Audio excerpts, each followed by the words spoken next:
La sombrereria. És aquí. Encara no han obert. Què? Hi ha algú a dins. Entrem-hi. Val.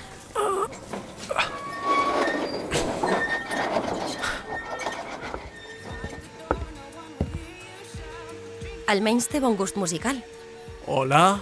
Així no et sentiran. Hola! Ei! Què tal? Sí, ja vinc. Aquesta veu... No pot ser. Què passa? Ai, disculpeu-me. És que estava dins netejant i amb l'aspirador no sento res. És ella. És la dona amb qui vaig topar. La que em va deixar el cofre.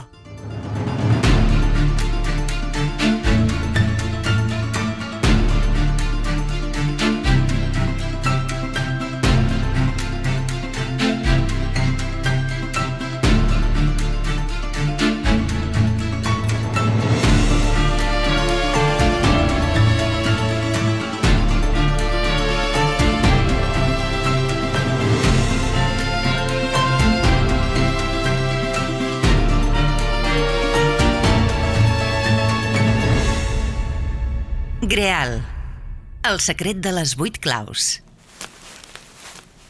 Episodi 8, tercer acte. Quan el meu avi es va posar malalt, em va demanar que parléssim a soles. Em va explicar que a mitjans dels anys 30 es va enamorar d'un jove historiador. Només va durar 5 mesos, però van ser els millors mesos de la meva vida. Les coses breus acostumen a ser les que ens marquen per sempre més. Ai, no vull que t'enfadis, rateta. Per què no m'ho vas explicar abans, iaio? Per por, per vergonya, què sé jo. Ja. Eren altres temps. Després vaig conèixer la teva àvia i el temps i l'oblit van fer la resta. Iaio. Ai, rateta, això s'acaba.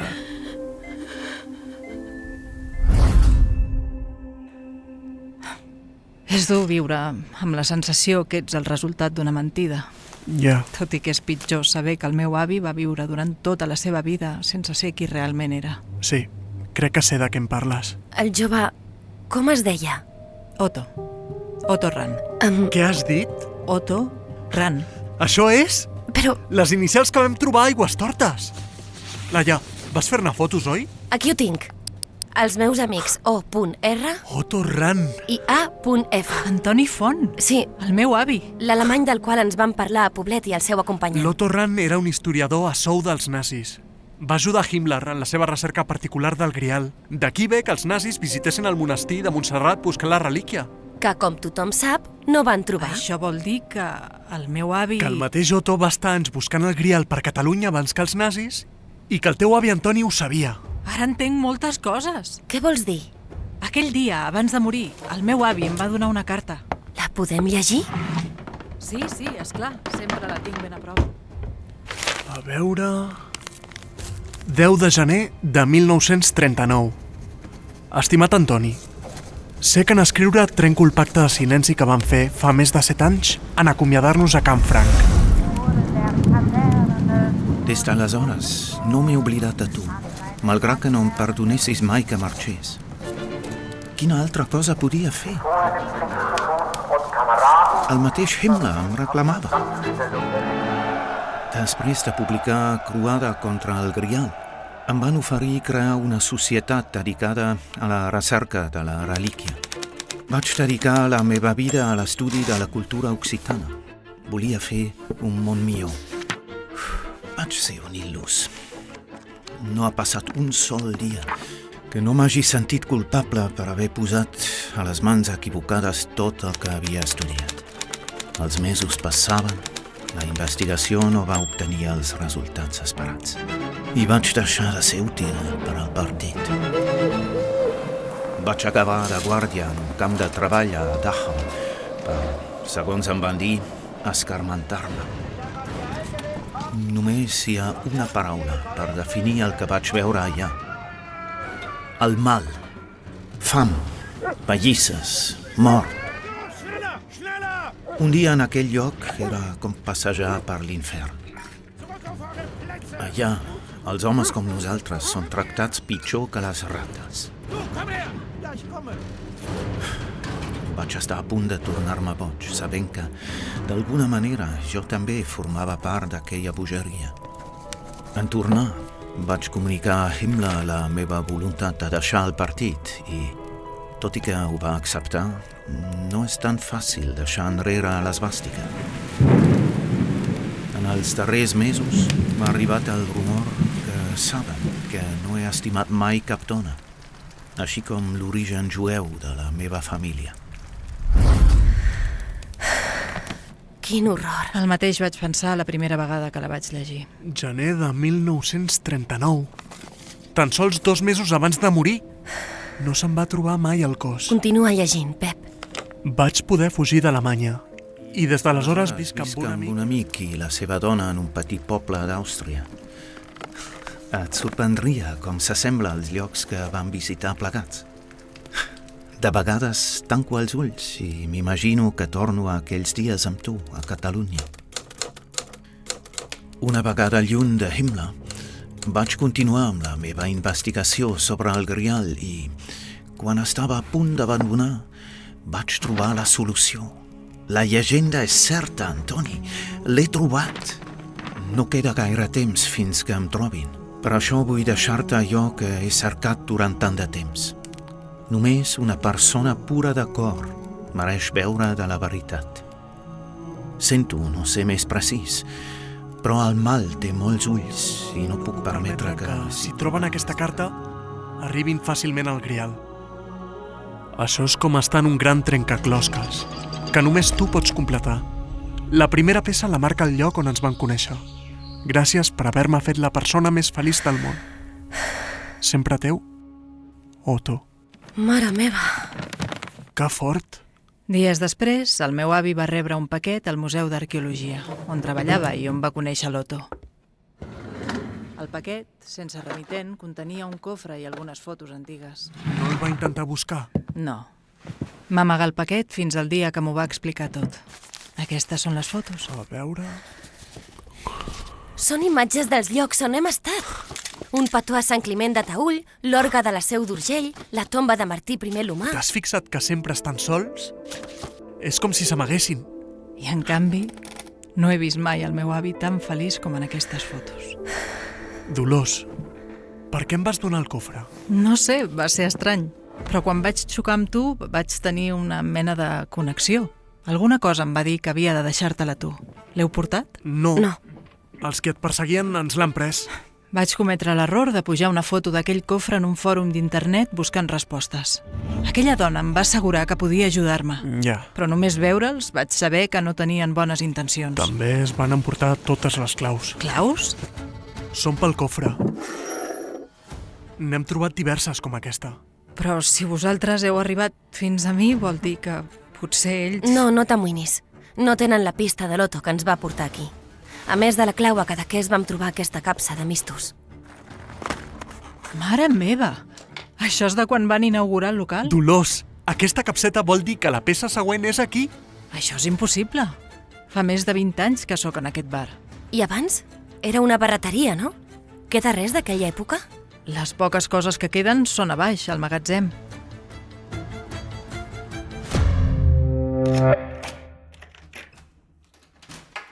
Un segon, que encenc el llum.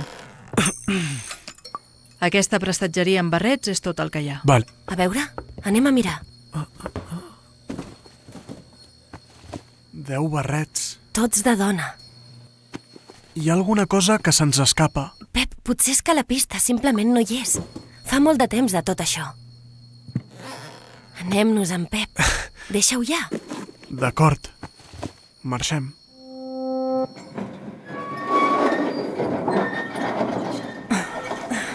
Sento molt no poder-vos ajudar. No t'amoïnis. És lògic després de tant de temps. Això també ho vam trobar a Cadaqués. Ets tu qui ha de tenir-la. Són el meu avi, l'Otto Rand. Sí, Un moment. S'estan? casant. I no amb qualsevol. Els que oficien el casament són en Dalí i la Lídia Noguer. Moltes gràcies. Espera un moment, Dolors. allà dalt, aquell barret. És molt antic. A la meva àvia li encantava. Algun client va oblidar recollir-lo quan tocava i l'he integrat en la decoració del nou local. Jo aquest barret l'he vist abans. Què dius? En deus haver vist algun que s'hi assembla. Que no, que és aquest. Mireu, A veure... Sí que s'hi assembla, sí? Qui és el de la foto? Dolors, aquest barret que tens aquí era de l'Otto Ran. Ai, si la meva àvia veiés això... És per una bona causa. Us ben asseguro que a mi em dol molt destrossar el barret d'en Ran. Teníeu raó? Hi havia una clau? També hi ha això, per cert. Deixa-m'ho veure. És una antiga fitxa de client de la barreteria. A veure... MEB-4672. Et sona? Ni idea. Aquesta nomenclatura no s'ha fet servir mai pels clients d'aquí. És que això no és una fitxa de client. Les sigles MEB i els números corresponen a les etiquetes de numeració d'un museu, concretament el Museu Episcopal de Vic, que ara és el Museu d'Art Medieval. És allà on hem d'anar. Dolors, vols venir? No, Pep. Tot això era pel teu Tinc avi. una filla i per res del món posaria en risc la meva família. Ja, Demà aniré a Cadaqués. Vull ser al lloc on el meu avi va ser feliç. cuida't molt. Entesos? Gràcies per l'ajuda. Aneu amb compte. Sí. I em sap molt greu haver-vos fotut en tot això. No t'amoïnis. Si m'hi he ficat jo tot solet.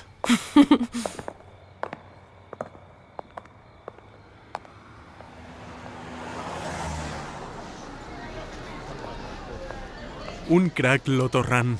Com és que en saps tant sobre ell? Es diu que el personatge d'Indiana Jones està basat en ell. Mira que ets friqui. Sopem? Per favor, em moro de gana.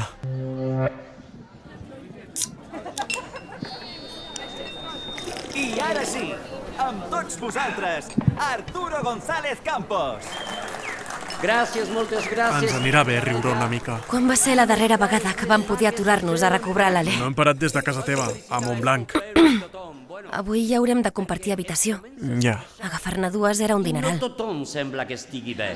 No t'amoïnis per això ara. Segur? Segur.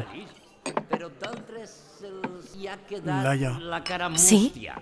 Aquests dies Què? no sé ben bé com explicar-ho, però alguna cosa està canviant dins meu. Començo a veure certes coses amb uns altres ulls. Mireu aquests dos, per exemple. Com us dieu? Pep i Laia? Quina idea té aquesta parelleta d'un superpla de dijous a la nit? Venir a un bar a escoltar un senyor que explica coses? Es pot caure més avall? La resposta és sí, perquè el patetisme és addictiu. De fet, cada vegada en necessitareu una dosis més alta. Passareu de veure monòlegs en directe a quedar-vos a casa veient-los per internet. I entre acudit i acudit us sortirà l'anunci del robot aspirador i el comprareu. I per amortitzar-lo, adoptareu un gos que us ampli la casa de pèls. Anem-nos-en. Què? I mentre el robot recull els pèls, vosaltres recollireu les caques i pensareu que en el futur algú haurà de recollir les vostres. Així que tindreu un nadó. I aleshores, només aleshores, venir a un bar perquè un senyor us expliqui coses us tornarà a semblar un superplat. Pep, on vas? El pobre es pensa que té escapatòria. Però no la té. Com tampoc la té aquella senyora d'allà. Pep! Pep! Es pot saber què et passa? No sé què em passa, Laia. Bé, sí, que no vull acabar com la vida de la Dolors. Què? Atrapat en una vida que no és la meva. Laia, des de fa temps, res del que veus en mi em representa. Què? Sento que jo ja no sóc això que veus. Ni el que surt a les fotos. Res. No t'entenc, Pep. Crec que em sento dona. Laia, No ho sé, Pep. Jo... Això... No sé què dir. Ho sento. Ho sento. Laia! Laia! Laia! Greal, el secret de les 8 claus és una producció de l'Agència Catalana de Turisme inspirada per Javier Sierra. Escrita per Pablo Lara, Viviana Ricciardi i Juanjo Ramírez Mascaró. Protagonitzada per Paul Monen i Michelle Jenner. Intervenció especial Arturo González Campos. Disseny sonor Jun Curiel. Escolta la sèrie completa a catalunya.com i a la teva aplicació preferida de podcast.